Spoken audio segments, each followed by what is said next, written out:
लोगोफोर दिनैनि बे गुबुन मोनसे गोदान आपडेट भिडिअहाय नोंथांमोन गासैखौबो बरायहरनाय थालायबायदि नोंथांमोननिसिम आसा खालामो भिडिअखौहाय जागायनायनिफ्राय जोबजासिम नायलांगोन होननानै एक्चुअली नोंथांमोनाथ' भिडिअनि टाइटेल आरो थाम्बनेइल नायनानै एसेब्लाबो हमनो हाखादोंआनो जानांगौ दे लोगोफोर दिनैहाय आं मा भिडिअनि सायावहाय नोंथांमोननिसिम आपडेटखौ लानानै फैदों लोगोफोर नोंथांमोना सोर भिडिअखौ नायनो थाखाय इन्टारेस्ट मोना बिथांमोना नायलांबाय थाबानो जाबाय दे लोगोफोर एक्चुअली लोगोफोर आं दिनै संदान आबुं बर' सावथुननि सायावहायनो नोंथांमोननिसिम शेयार खालामनो होननानै सानदों दे लोगोफोर एक्चुअली लोगोफोर नोंथांमोनाथ' बर' सावथुननि एपिसोड 14 भिडिअखौहाय गोबां मानसिफोरानो नायखाबायानो जानांगौ दे लोगोफोर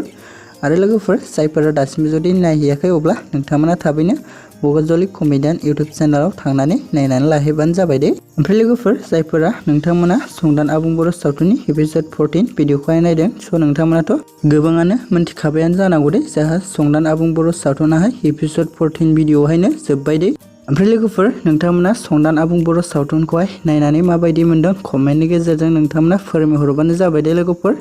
आंथ' लोगोफोर भिडिअखौहाय नायनानै जोबोद मोजांखौनो मोनदों दे लोगोफोर नोंथांमोनाबो जायफोरा दासिमबो जुदि बे संदान आबुं बर' सावथुनखौहाय नायाखै अब्ला नोंथांमोना थाबैनो